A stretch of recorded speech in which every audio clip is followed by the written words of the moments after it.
નમસ્કાર ગુજરાત વિડીયોમાં તમારું સ્વાગત છે। તો ખેડૂત સમાચાર જોવા માટે આપણી ચેનલ 4K ગુજરાતીને સબસ્ક્રાઇબ, વિડીયોને લાઇક કરવાનું ના ભૂલશો। તો આપણે આજે લઈ આવી ગયા છે 6 મોટા સમાચાર। મિત્રો આપણે સમાચારની વાત કરીએ તો પશુપાલકોને 1,60,000 રૂપિયા સરકાર પશુપાલકોને માટે 1,60,000 રૂપિયા આપી રહી છે। તો અહીંથી અરજી કરો, તમને તરત લાભ મળી શકે છે। તો મિત્રો સરકાર પશુપાલકો માટે ખૂબ જ લાભદાયક યોજના ચલાવતી રહી છે અને આ યોજના હેઠળ સરકાર પશુપાલકોને પ્રાણીઓને સંભાળ રાખવા અને તેમને માટે રહેવા જગ્યા બનાવવા માટે 1,60,000 રૂપિયા આપી રહી છે। તો જેનાથી પશુપાલકોને ઘણી મદદ મળશે। તમને જણાવી દઈએ કે આ યોજના શરૂ કરવા પાછળ સરકારનો ઉદ્દેશ પશુપાલકોને પશુઓ માટે રહેવાની વ્યવસ્થા કરવામાં સક્ષમ બનાવવાનું છે। આપણે બીજા સમાચારની વાત કરીએ તો ખેડૂતોના ખાતામાં આવશે પૈસા। પીએમ કિસાન યોજના સાથે કેન્દ્ર સરકાર દ્વારા પ્રધાનમંત્રી કિસાન માન ધન યોજના પણ શરૂ કરવામાં આવી છે અને જેમાં ખેડૂતો આર્થિક સહાય આપવામાં આવે છે।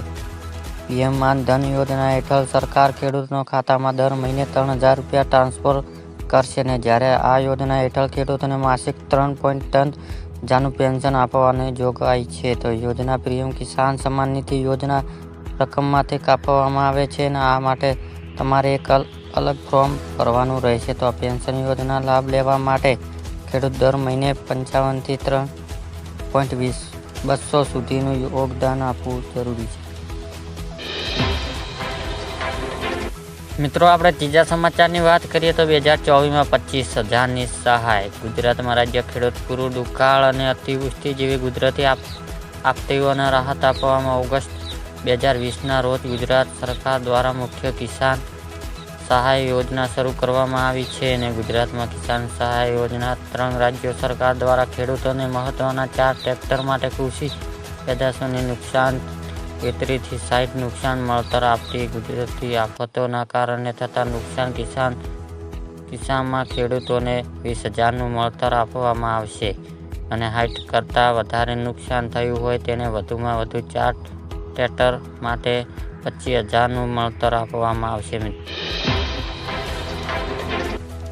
તો આપણે ચોથા સમાચારની વાત કરીએ તો પાક વીમો મોટા સમાચાર। ખેડૂત માટે સૌથી મોટા સમાચાર સામે આવી ગયા છે અને તે હવે ફરીવાર પાક વીમો લઈને વિવાદ સામે આવ્યું છે। તો 2024થી લઈને 2020 સુધી એમ 4 વર્ષ ખેડૂત પાક વીમાના પૈસા નથી મળ્યા ત્યારે હવે પાલભાઈ અંબલિયા અને ખેડૂતો આગેવાનો જાગૃત બન્યા છે અને આ તમામ લોકો ભેગા થઈને જૂનાગઢ જિલ્લામાં નાયબ ખેતી નિયામક સાથે જોરદાર રજૂઆત કરી છે।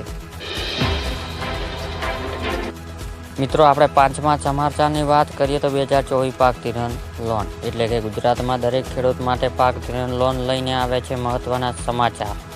ખેડૂતોએ લીધેલી લોન નવા જૂની કરવા માટે ખેડૂતો પાસેથી કેશ પેમેન્ટ માંગવા બદલે ડાયરેક્ટ બેંકમાંથી ઓટો રિન્યૂ કરવામાં આવશે તેવી માંગ ખેડૂત દ્વારા કરવામાં આવી છે, જેથી ખેડૂતોને બેંકમાં લોન પૈસા ભરવા માટે બહારથી વ્યાજવા પૈસા લાવીને વ્યાજ પૈસા ભરવા પડે છે, જેથી ખેડૂતોને ઓટો રિન્યૂ સુવિધા આપીને ખેડૂતને થોડી રાહત આપવા આવે તેવી માંગ ખેડૂતો કરી રહ્યા છે।